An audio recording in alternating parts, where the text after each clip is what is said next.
The day we left Pripyat, it felt like a burden had been lifted off my chest, but that relief was short-lived.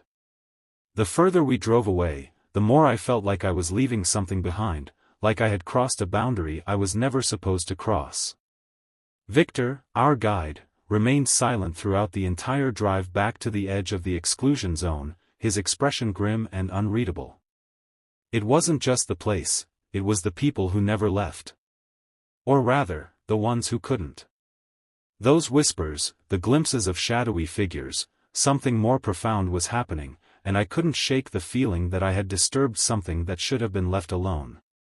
We arrived at a small, dilapidated motel outside the exclusion zone that night.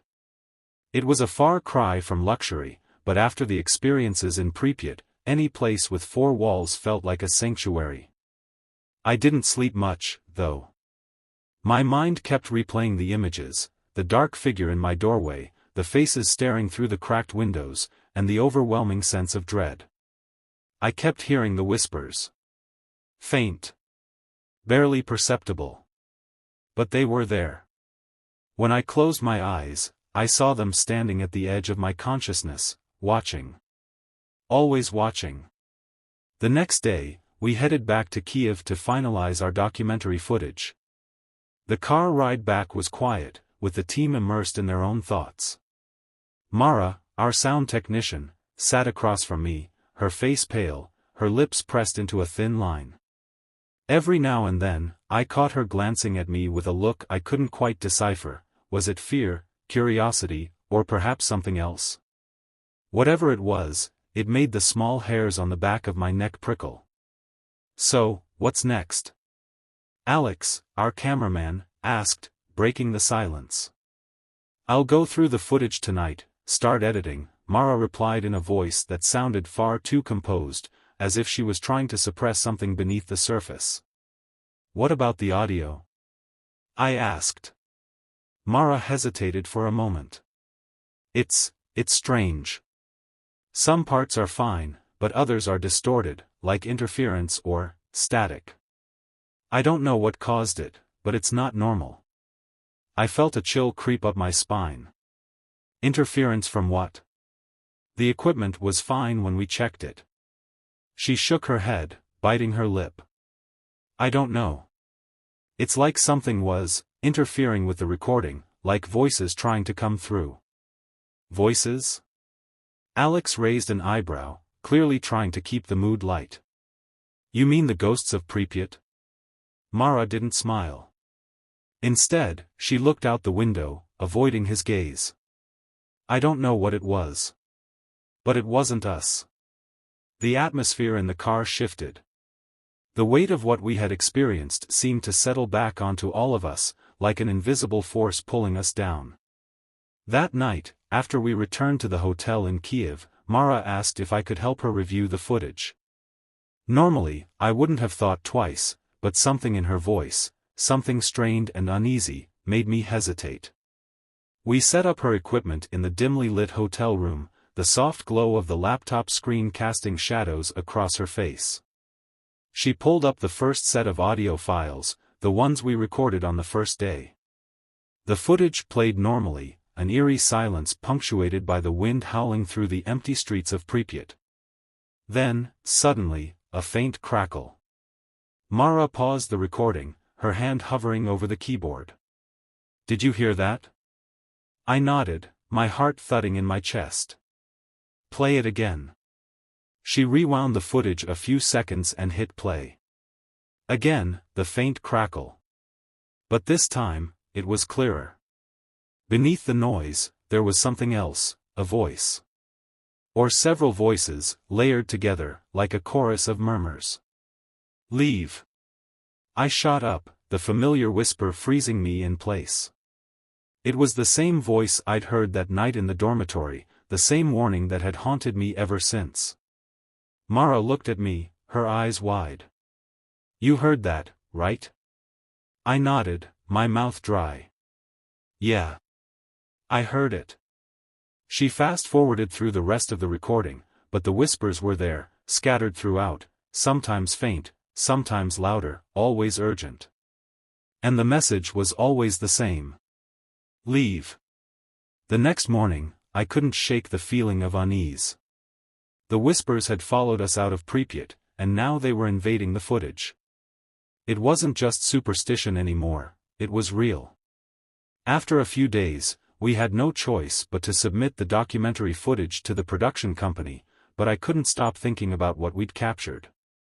The faces, the figures in the shadows, the distorted voices, they were all embedded in my mind, like scars that refused to heal. I didn't hear from the rest of the crew for a few weeks. Alex and Mara seemed to go quiet, withdrawing into their own worlds. Even Victor disappeared, his phone disconnected, leaving us without a guide back to the exclusion zone if we ever wanted to return. Not that I would have gone back. But then, the phone calls started. It was late one night when I first heard it. My phone rang, the number unlisted. Groggy and half asleep, I answered, expecting it to be a wrong number. But there was no voice on the other end. Just static. "Hello?" I said, my voice thick with sleep. "Who is this?" Nothing. Just the faint crackle of static, and then, ever so faintly, the same whisper. "Leave." My heart pounded in my chest. I hung up immediately, staring at the phone in disbelief. It had to be a prank. Someone from the crew, messing with me. But deep down, I knew it wasn't. The calls continued over the next few days. Always the same. Static. Whispers. Warnings. I called Alex, desperate for answers, but he didn't pick up. When I finally reached Mara, she sounded frantic. "They've been calling me too," she said in a hushed voice. I thought it was just me. But it's not. I keep hearing them. "What do you mean, hearing them?" I asked, dread pooling in my stomach. "The whispers," she replied. "At night. On the phone. In the recordings. I hear them everywhere." I swallowed hard, my throat dry. "Have you told anyone else?" She hesitated. "No one would believe me. They'll think I'm losing it." "I believe you," I whispered, the weight of those words settling heavily between us. The next few weeks were a blur. The phone calls became more frequent, more insistent. They weren't just whispers anymore, they were voices. Clearer now, louder, repeating the same warnings over and over. One night, I woke up to the sound of footsteps in my apartment. My heart raced as I reached for the baseball bat I kept under the bed. Slowly, I crept toward the living room, my pulse pounding in my ears. But when I got there, the room was empty. Except for the shadows. They weren't just shadows, though. They moved. Flickering in and out of sight, like figures caught between worlds. I stood frozen in place, my breath caught in my throat as one of the shadows slowly turned toward me.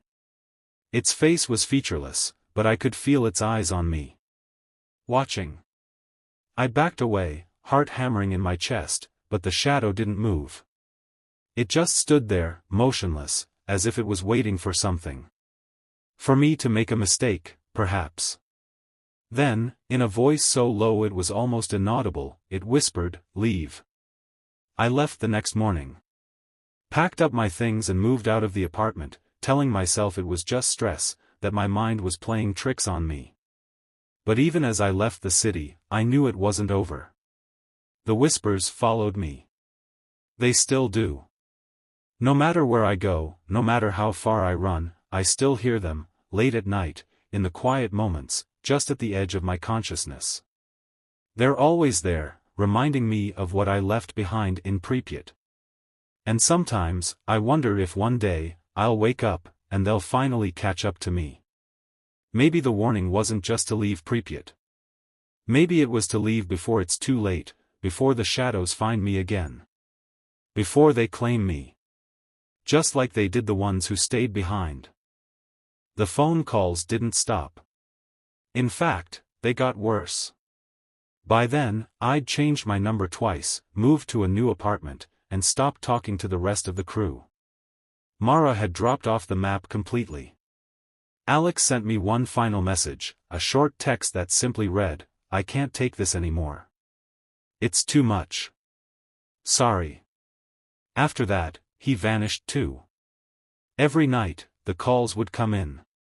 Always at the same time, 3:33 a.m. The witching hour. The static had become a low droning hum, and I could hear multiple voices, all overlapping, all whispering the same chilling command, "Leave. Get out. Before it's too late, asterisk asterisk."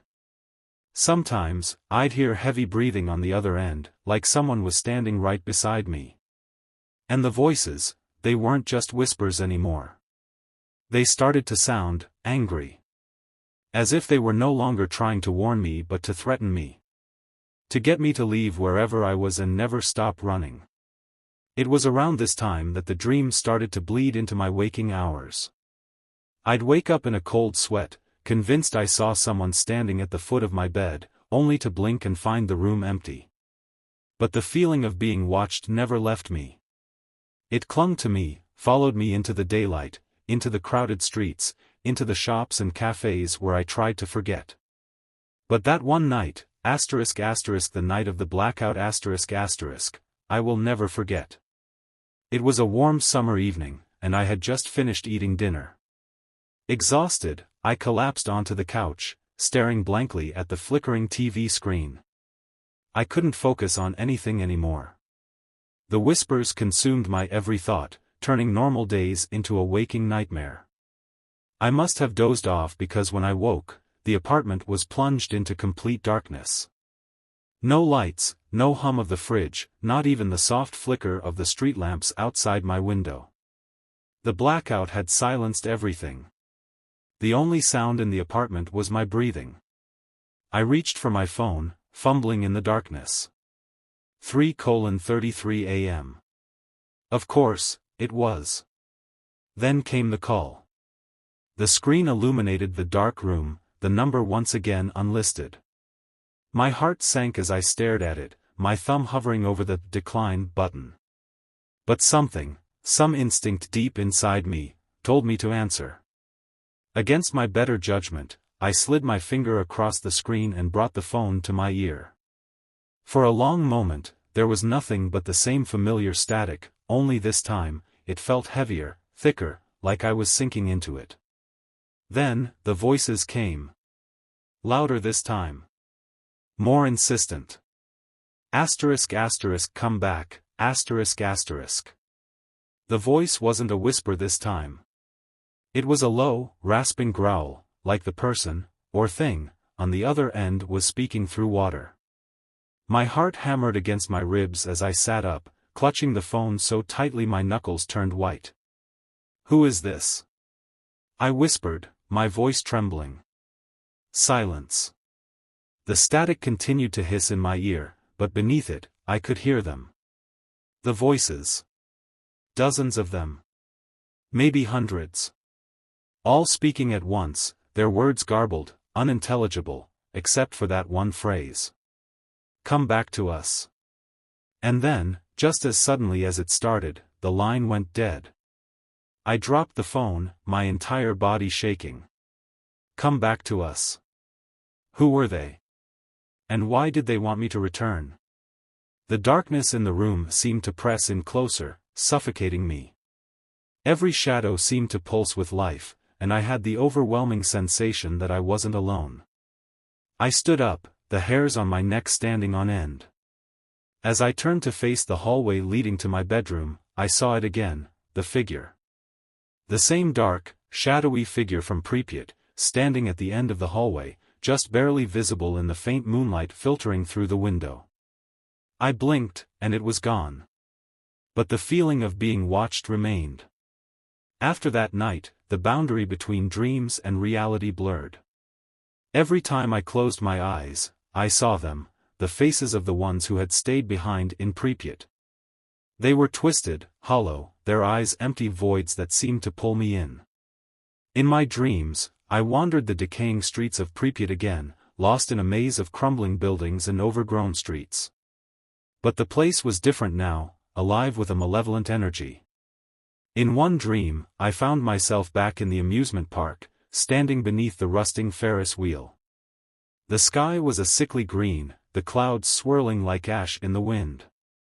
And then I saw them, the figures, standing in the distance, watching me from the shadows of the abandoned rides. I tried to run, but no matter how fast I moved, I couldn't escape. They were always there, closing in, their whispers growing louder, more frantic. When I woke, I was drenched in sweat, my heart racing. But the feeling of dread didn't leave me. It stayed with me, lingering at the edges of my mind, gnawing at my sanity. I stopped answering the phone. Stopped checking my email. I isolated myself in my apartment, afraid to leave, afraid to stay. Victor never returned any of my messages. It was as if he had disappeared completely. The rest of the crew, Mara, Alex, they were gone too, lost in the web of whatever had followed us out of Pripyat. Then, one day, a package arrived at my door. There was no return address, no note. Just a plain brown envelope with my name scrawled on the front in shaky handwriting. Inside was a single photograph, one I didn't recognize. It was a picture of the Ferris wheel in Pripyat, taken from a distance. But in the foreground, standing in the shadows of the trees, was the figure. The same dark silhouette that had been haunting me since I left. But this time, the figure wasn't alone. Behind it, standing in the windows of the nearby buildings, were more figures. Dozens of them. All watching. All waiting. I dropped the photograph, my hands trembling. I knew what it meant. They were calling me back. Against every ounce of reason, I knew what I had to do. I had to go back. The whispers had become unbearable, the dreams relentless. Every moment felt like a waking nightmare, and I knew that the only way to stop it was to return to Pripyat, to face whatever it was that had followed me out of that forsaken place. I contacted a different guide this time, someone unfamiliar with my story, and made the arrangements. A few days later, I found myself standing once again at the edge of the exclusion zone, staring into the abyss of the ghost city. Pripyat hadn't changed. It was still frozen in time, a decaying relic of a forgotten era. But as I stepped inside, I felt it immediately, the presence. It was stronger now, more oppressive. The air felt thick, heavy with something unseen.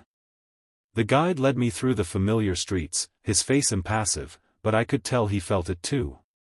The weight of the place. The history. The whispers. We stopped in the center of the amusement park, right in front of the Ferris wheel. It towered above us, rusted and broken, but still eerily intact. The wind howled through the empty spokes, making them creak and groan. I stood there, staring up at the wheel, waiting for something, anything, to happen. And then I heard them. The whispers. They were all around me now, louder than ever, filling the air with their frantic, desperate voices. Come back. I turned slowly, and there they were, the figures. Standing in the shadows, watching me. Dozens of them. Maybe hundreds. Their hollow eyes fixed on me, their mouths moving in unison, chanting the same message over and over. Come back to us. My heart raced as I took a step back, my body trembling. The guide had disappeared, vanished into thin air, leaving me alone with the shadows. And then, from the depths of the shadows, the figure stepped forward. The same dark, faceless figure that had haunted me for months. It moved toward me slowly, deliberately, its presence suffocating. I couldn't move. I couldn't breathe. As it reached me, it leaned in close, its breath cold against my skin. And in a voice that was barely more than a whisper, it said, "You never should have left." I don't remember how I got out of Pripyat that day. The next thing I knew, I was back in Kiev, sitting alone in my apartment, the photograph of the Ferris wheel still clutched in my hand. The whispers had stopped. The shadows were gone. But the feeling of dread remained. I don't know what happened to the others, Mara, Alex, Victor. I haven't heard from them since. Maybe they're still out there, lost in the web of whatever darkness lurks in Pripyat. Or maybe they found peace in the shadows.